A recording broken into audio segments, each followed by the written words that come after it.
Welcome to the Karl Marx Advisors Higher Education Discussion Series. Today we'll be discussing the financial challenges that colleges and universities are experiencing as a result of COVID and focus on reducing costs. We are fortunate to have a distinguished panel of business experts that have all worked extensively in higher education. I am joined today by Tom Cunningham, the former VP of Finance and Administration at the College of New Rochelle. Welcome, Tom. Thank you, Steve. Pleasure to be here.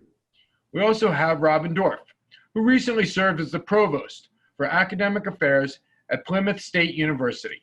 Prior to that, he was the Dean of Humanities and Social Sciences at Kennesaw State University, and prior to that, he was the Chair of the National Security and Strategy Department at the U.S. Army War College. Thank you, Robin. Thanks, Stephen, and thanks for having me. And finally, we have John Farrell, the former director of the part-time MBA program at LaSalle University and assistant dean for graduate programs at Rider University. Thank you for joining us, John. Thanks, Stephen. It's great to be here with everyone. John, employee expenses are the largest expense at institutions of higher education, but it is always a challenge to reduce because classes require a professor regardless of class size. How should this be addressed as enrollment declines? I think the point at which you depart in addressing the cost of education, the cost of the classroom, is really taking a look at your portfolio of programs, your majors, minors, programs, and other education activities, be it executive education, professional education. The mission of the organization is education, and university leadership needs to make sure you have the right people in the right place delivering that educational experience. The portfolios of each institution need to be reviewed. They need to make sure that they're serving the needs of the students, the marketplace, and the skills and knowledge that are needed to be successful in life. As we know, colleges and universities are points in transition or points in professional education. The portfolios need to be updated, and you need to focus your educational expense on those with the greatest return. The greatest return for your students, the greatest return for your community. As a result, there may need to be a shifting and shaping within the portfolio of education delivered down to the individual classrooms. I think universities also, when they have the portfolio, need to recognize that the best use, the most effective use, is to focus faculty in the classroom. It's so easy in many institutions to have faculty doing many different activities, whether it's research, whether it's collegial activities, whether it's student service activities. There are ways in which the faculty can be moved away from the classroom, moved away from the mission. I think it's important that institutions look for, where can I get the biggest impact for my faculty? The full-time faculty, oftentimes it's in the classroom. That's where you want to engage them. That's where you can get the students involved in their learning by having these masters of education, masters of topics, engage the student in their own education and deliver the knowledge and help them develop the skills needed. The full-time faculty complemented by adjuncts who bring to the table sometimes direct professional experience, or they're able to give bench strength to a particular topic, particular area that's growing really fast, as well as they're able to bring to the table, to the students, a different point of view in the education process. So having the complementary nature of full-time faculty in the classroom, delivering the much needed education with the adjuncts is a great way to take a look at, is your faculty delivering the balance of both education and the cost of education to make sure that you're able to deliver an education cost effectively. One of the challenges facing universities today is to make sure that the cost per FTE, when you're talking about a student FTE, the cost per section is reasonable, that it's manageable, and that we have enough students in the classes to actually run the classes. This whole workload management area is the second place where you can begin to focus on the actual cost of education. Oftentimes the workload, or that is assigning faculty to classes and assigning faculty the number of classes, is often run by the faculty themselves. The faculty are able to pick the courses and to pick the times and pick the locations in which they're delivering it. Though most institutions have in place a process to do it, faculty may now need to work together with the administration to deliver more cost effectively the education. So you're not having faculty in classrooms of 6 or 7 individuals, that you're having faculty where they can make the biggest impact with the largest number of students possible. Looking at new measures, looking at the cost per FTE, looking at the cost per section, are ways in which the leadership of an institution can begin to see, am I getting the most for my investment in my faculty? Traditional ways of assigning and managing faculty may have to change, but in this day and age, it's all about impact, it's all about making a difference, and it's all about getting the faculty in front of the students where they can influence and shape the students consistent with the mission of the school. Clearly some challenges coming up, given all the changes that have gone on over the last couple of months resulting from COVID. Tom, John discussed the faculty. What do you see with the administrative staff, and how is that going to look like over the next number of months or years? Well, I'd like to pick up on John's point because he made several of them and finished with the faculty.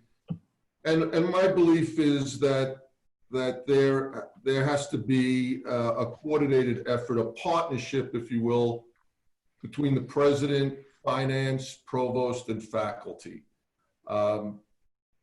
Most of the positions, I think, in higher education and the responsibilities that they have are siloed, and they're not working together. What we need is everybody doing their job and be competitors by day, but be collaborators by night.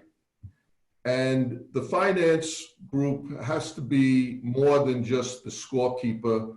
They have to be the beacon of looking around the corner and navigating the path forward. So I think transparency of the financial situation and leadership that drives a coordinated team effort with the president and the provost, the administration, and the faculty is necessary for schools today to meet their challenges and run like a business. Thanks, Tom. Robin, these are always difficult discussions when you're talking about people's livelihood and jobs. What do you see as some of the biggest challenges when it comes to employees and salaries? Well, Stephen, I think both John and Tom have hit on those. I would just sum them up by saying I think the biggest challenge in all of this is the fundamental change that has to occur in those same people that you just mentioned. These are very sensitive and important issues, but the change that has to happen is more than significant. It is truly going to be something that will require all of what you've just heard: the partnership, the collaboration, the transparency, and so on.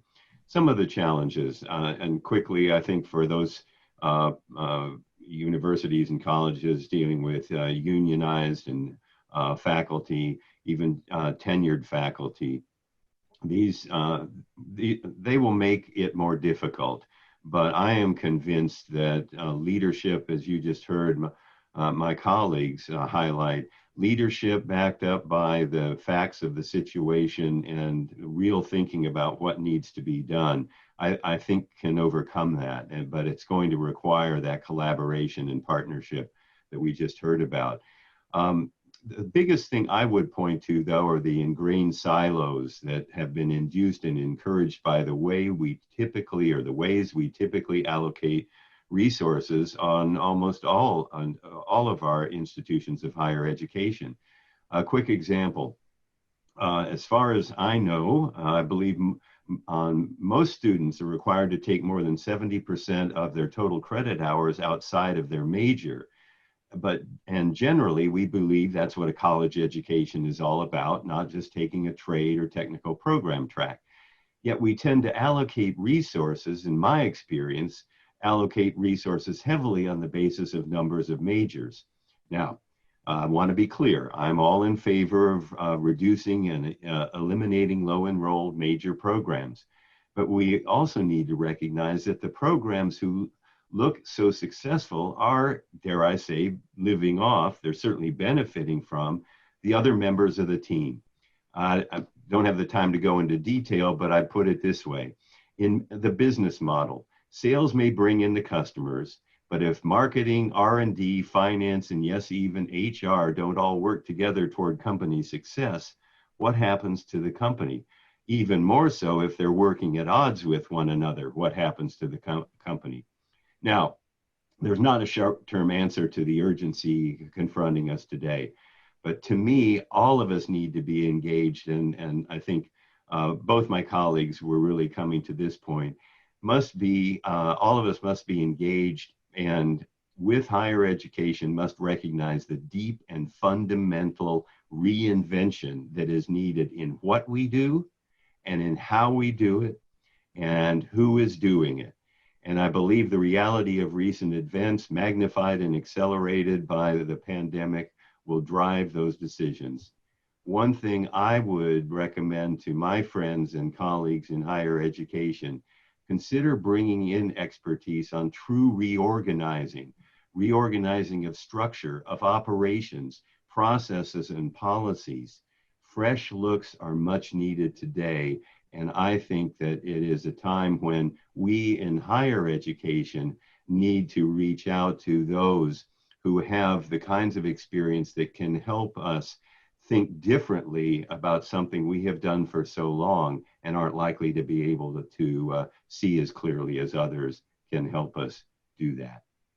Yeah, and clearly this is not a situation where you're going to be able to nibble around the edges to figure out how to make change and how to make the budgets work. John, do schools really have any other choice but to cut salaries and cut some employees? Well, I think in addition to making cuts, I think it's all about growth. And universities need to look to the top line for growth, the top line for opportunity. Their mission is to deliver a great education that reflects today and tomorrow's environment and demands for skills and knowledge. No longer can you afford to design a program around a faculty member or two for a handful of students. The environments need to be student-centered. They need to be in a position to facilitate student success, both in skills and in knowledge. So they have to deliver a great education.